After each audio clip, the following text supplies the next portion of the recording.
We are here at Boots and Hearts 2023 on Pure Country with Travis Denning. How are you? Good to see you. Good to see you too. First time at Boots and Hearts. Absolutely, I'm excited. Yeah, we tried in 2020, but that did not happen. Yeah, so. It's a redo. Absolutely. We're here. We're making it happen.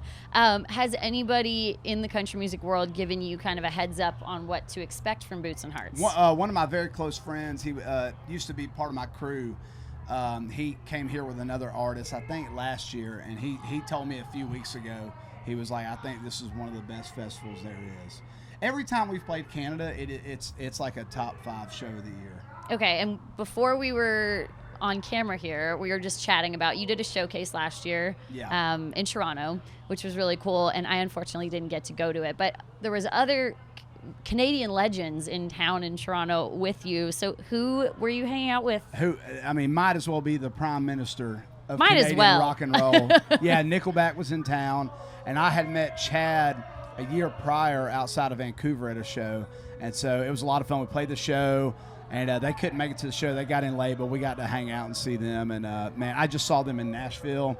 They're as good as they've ever been. I mean, just unbelievable. Great people, great music. It's awesome. And you have like such a rock vibe to your show too. So did you grow up listening to Nickelback? Oh, 100%. Yeah, like I saw them when I was 13 years old, maybe 12 or 13.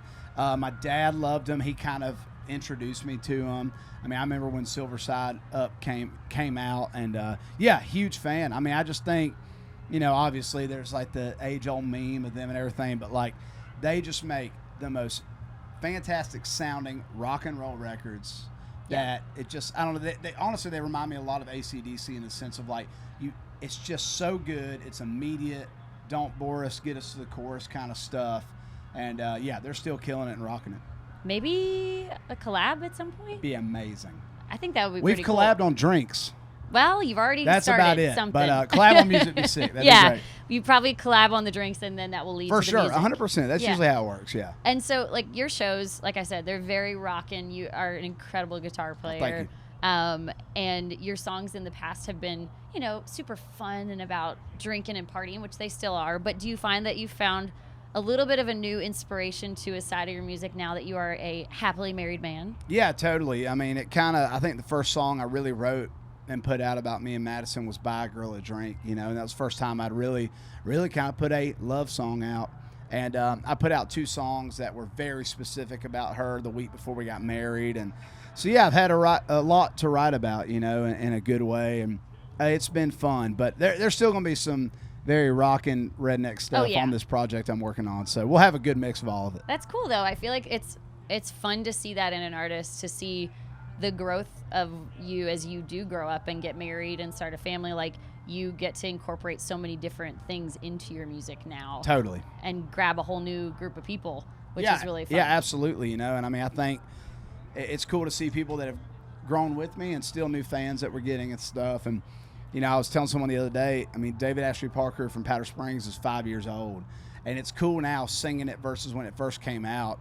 It's still on my playlist. Oh, thank you. That's awesome. Yeah, it feels so different now, but in a cool way. It feels like people are singing along. It's like, oh, I love that. I remember that song. I still love it. Versus like, oh, this is a cool song, and it's a cool moment in the set, So I'm starting to notice that with the songs. That's cool. I think it was like the last time we spoke in person, it was right before you were going out with Dierks Bentley and playing some shows. Yeah. I had said, I'm assuming you're probably going to be doing some ice baths. Yep. And I got to tell you, it is still to this day my favorite video I have watched of Dierks Bentley making anyone do an ice bath. Yeah. They're cold. I mean, it's one of those things, like, everybody thinks you got to do it for, if you can do it for about 2 minutes, that's good enough. That's a long Honestly, time. Anything over 7, they say, is like kind of dangerous. I barely could I'm make telling it like you, 10. it will like wake you up. Yeah. I mean, it's like, do you still do crazy. I did one at Watershed. Okay. Yeah, I did one for just like minute and a half. Okay. I was kind of like, it was there, and if it's there now, I'm like, okay, I know what to expect. Still sucks. Yeah. But I'll hop But it's into good it. for Yeah, you. 100%. It kind of gets you going, and it's really good before a show because it just puts your body in like high alert mode. Right. You're like, all right, I need to You're ready to go. perform. Yeah. So is there something that you are still, as an artist, there's so many things that you want to accomplish, places you want to play, tours you want to make it on. What's the thing that's maybe at the tippy top of your list that you still haven't been able to check off yet that you want to? Honestly, I have still not done like a duet or a feature. Okay. On my own project. I have one coming out on John Langston's record. John's one of my best friends for the past over 10 years. And but yeah, I've yet to have the song. I do think I have it now. Okay. And I'm recording it in a couple of weeks, and I know exactly who I'm going to ask, and I'm going to beg. So hopefully they'll do it. But I just haven't done that yet. And the biggest thing that I think, number one, is put out a full-length record, which I'm happy to say is going to happen next year. So okay. I'm in the process of working on it. I think it'll be. I've cut about half of it. I'm gonna cut the rest of it in this back half of the year and stuff. So a lot of cool things I'm excited about. But definitely, it's all centric on the music. Just trying to accomplish some things I haven't done yet. Cool. I love that. We'll put it out in the world. Absolutely. You never know what can happen. Yeah. All right. You've been a part of some really cool tours and met a lot of really great people in the country music world. But is there somebody that has maybe been kind of an inspiration to you, or always kind of been that person you can lean on for advice or to talk to that has been really helpful in your career? Number one would be Cole Swindell. Okay. I think over the years, he took me on my first tour in 2016, and that was like right when I was getting offered a record deal, and then we toured with him last year, and I have always been able to talk to him and lean on him about things, and I've known him for a pretty long while too, and just being able to witness his rise and things of that nature. Dierks was fantastic. Definitely the perfect guy to watch of like how an A-list country artist should be. And then recently, and outside of country music, but that's been one of the coolest byproducts of my career. I've become very close friends with a guy named Mark Morton from a band called Lamb of God, which is a huge metal band out of Virginia. And he does know this, but they are like my favorite band of all time. Of all time. Like since I was like 11 years old.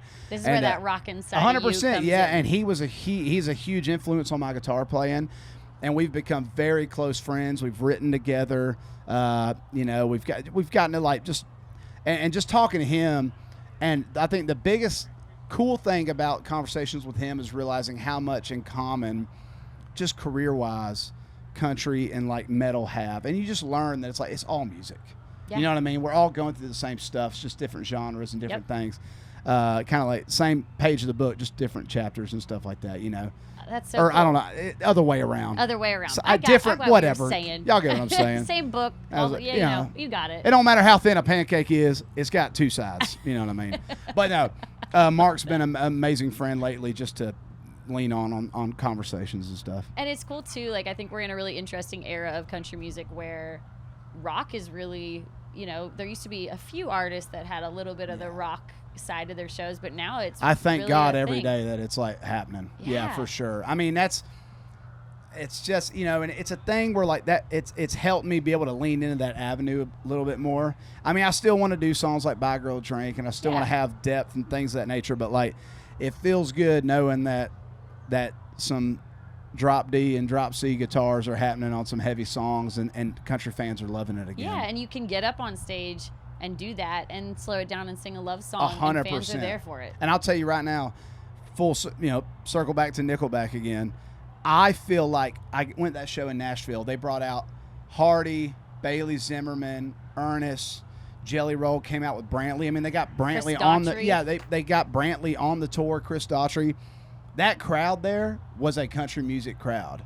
And it's like you just saw the walls collapse between rock and country at that show, and it made me very happy for what I think is possible. That's so cool. I love that. Well, hey, maybe you'll be on tour with Nickelback next time. Come on, Chad. No, Chad, listen up. I've already asked. You have asked. He said no. No, just kidding. No, next time. 2024, 2025. Yeah, down there somewhere, It'll happen. All right. Travis Denning at Boots and Hearts on Pure Country.